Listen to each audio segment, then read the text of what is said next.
بسم اللہ الرحمن الرحیم۔ السلام علیکم ورحمۃ اللہ وبرکاتہ۔ آج ہم قاضی عمر بن ابی لیلہ اور ایک لڑکی کا حیرت انگیز واقعہ بیان کرتے ہیں۔ اس واقعے کو شروع کرنے سے پہلے اگر آپ نے اس چینل کو سبسکرائب نہیں کیا تو پلیز اس کو سبسکرائب کر دیں، اور اگر ویڈیو اچھی لگے تو بیل کے بٹن کو پریس کر دیں تاکہ اس قسم کی مزید ویڈیوز آپ تک بر وقت پہنچتی رہیں۔ تو چلیں شروع کرتے ہیں اس عجیب و غریب واقعے کو۔ قاضی عمر بن ابی لیلہ اپنے دور قضاء کا ایک حیرت انگیز واقعہ بیان کرتے ہوئے کہتے ہیں کہ ایک دن میں اپنی مجلس قضاء میں بیٹھا ہوا تھا، یعنی اپنی عدالت میں بیٹھا ہوا تھا۔ میرے پاس ایک بوڑھیا اور ایک جوان عورت آئی۔ بوڑھیا تو آتے ہی بولنے لگی، پھر وہ لڑکی بولی کہ اللہ تعالیٰ قاضی کو نیکی عطا فرمائے، اسے کہیے کہ یہ چپ ہو جائے، میں اپنی اور اس کی بات کروں گی، اگر میں کہیں پر بھی غلطی کروں تو یہ بوڑھیا مجھے ٹوک دے۔ قاضی نے بوڑھیا کو خاموش کرایا۔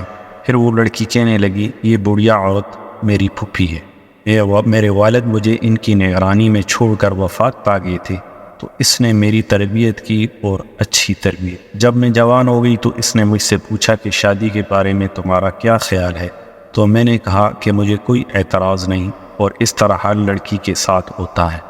تو اس نے میری شادی ایک زرگر یعنی ایک سونار سے کر۔ وہ سونار اور میں گویا دونوں پھول تھے۔ وہ سمجھتا تھا کہ اللہ تعالیٰ نے میرے علاوہ کوئی اور نہیں بنائی، اور میں بھی یہ سمجھتی تھی کہ ان کے علاوہ اللہ نے کوئی پیدا نہیں کیا۔ وہ روزانہ بازار جاتا اور کما کر شام کو گھر لوٹ آتا۔ میری پھوپھی نے جب ہم دونوں میں ایک دوسرے سے اتنا لگاؤ دیکھا تو یہ حسد میں مبتلا ہو گئی۔ ایک دن اس نے اپنی بیٹی کو بناؤ سنگار کیا اور میرے شوہر کے آنے کے وقت اسے میرے پاس بھیجا۔ تو میرے شوہر کی جب اس پر نظر پڑی، اس نے میری پھوپھی سے اس کا رشتہ مانگا۔ اس نے کہا کہ ایک شرط ہے، وہ یہ کہ تو اپنی بیوی کا معاملہ میرے ہاتھ میں دے۔ میرے شوہر نے کہا میں نے اس کا معاملہ تیرے سپرد کر دیا۔ تو پھوپھی نے کہا کہ میں نے اسے 3 طلاقیں دے دی، یعنی مجھے پھوپھی نے 3 طلاقیں دے دی۔ اس کے بعد پھوپھی نے اپنی بیٹی کا نکاح اس زرگر یعنی سونار کے ساتھ کر دیا، اور وہ اس کے ساتھ بھی اسی طرح رہنے لگا۔ صبح جاتا اور شام کو لوٹ آتا۔ جب میری عدت گزر گئی یعنی پوری ہو گئی عدت، تو میں نے اسے کہا پھوپھی جان اگر آپ اجازت دیں تو میں آپ کا گھر چھوڑ کر کہیں اور منتقل ہو جاؤں۔ تو اس نے کہا ٹھیک ہے، تو میں دوسری جگہ منتقل ہو گئی۔ میری پھوپھی کا شوہر کافی عرصے سے غائب تھا۔ جب وہ واپس آیا تو اس نے میرا بھی پوچھا کہ بھتیجی کہاں ہے، تو پھوپھی نے بتایا کہ اس کی شادی ہو گئی تھی، وہاں سے طلاق ہو گئی اور وہ دوسری جگہ رہ رہی ہے۔ تو اس نے کہا کہ اس پر جو مصیبت گزری ہے ہمیں اس کی تسلی کے لیے جانا چاہیے۔ مجھے اس کے آنے کی اطلاع ملی تو میں نے خوب بناؤ سنگار کیا، یعنی اپنے پھوپھا کے لیے، اور اس کے سامنے آئی۔ اس نے مجھے سلام کیا اور میری اس مصیبت پر مجھے تسلی دی، اور پھر کہا کہ میری کچھ جوانی ابھی باقی ہے، اگر میں تجھ سے نکاح کر لوں تو تجھے اعتراض تو نہیں؟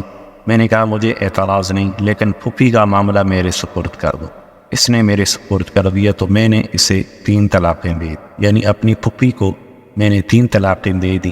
چنانچہ پھر وہ کسی مسافر کی طرح اپنا سامان لے کر میرے گھر منتقل ہو گیا۔ اس کے پاس 6000 درہم بھی تھے۔ کچھ عرصہ وہ میرے ساتھ رہا اور بیمار ہو کر مر گیا۔ جب میری عدت گزر گئی تو میرا پیارا شوہر آیا اور تعزیت کی۔ جب مجھے اس کے آنے کا معلوم ہوا تو میں نے اپنے پہلے شوہر کے لیے خوب بناؤ سنگار کیا۔ پھر اس کے سامنے آئی۔ اس نے مجھ سے کہا اے فلانی، تجھے معلوم ہے کہ مجھے دنیا میں تو سب سے زیادہ محبوب اور عزیز تھی، اور اب تو رجوع کرنا بھی ہمارے لیے حلال ہو گیا ہے، تمہاری کیا رائے ہے؟ تو میں نے کہا مجھے کوئی اعتراض نہیں، مگر میری پھوپھی کی بیٹی کا یعنی تمہاری بیوی کا معاملہ میرے ہاتھ میں دے دو۔ تو اس نے اس کا معاملہ میرے ہاتھ میں دے دیا، تو میں نے اسے 3 طلاقیں دے دیں۔ یہ سن کر بڑھیا اچھل پڑی اور فوراً بولی اللہ تعالیٰ قاضی کو نیکی عطا فرمائے، میں نے تو اس کے ساتھ ایسا ایک ہی بار کیا تھا، جبکہ اس نے 2 بار کیا ہے۔ پھر قاضی عمر بن محمد ابی لیلہ نے کہا ایک کے بدلے ایک، اور ابتدا میں ظلم کرنے والا بڑا ظالم ہوتا ہے، چل اپنے گھر جا۔ سچ ہے دوسروں کے لیے گڑھا کھودتا ہے، اس میں وہ خود گرتا ہے، لہذا ہر انسان کو چاہیے کہ وہ ظلم سے ہمیشہ پرہیز کرے اور اس واقعے سے عبرت پکڑنی چاہیے۔ اللہ تعالی ہم سب کو سمجھ عطا فرمائے، آمین یا رب العالمین۔ والسلام علیکم ورحمۃ اللہ وبرکاتہ۔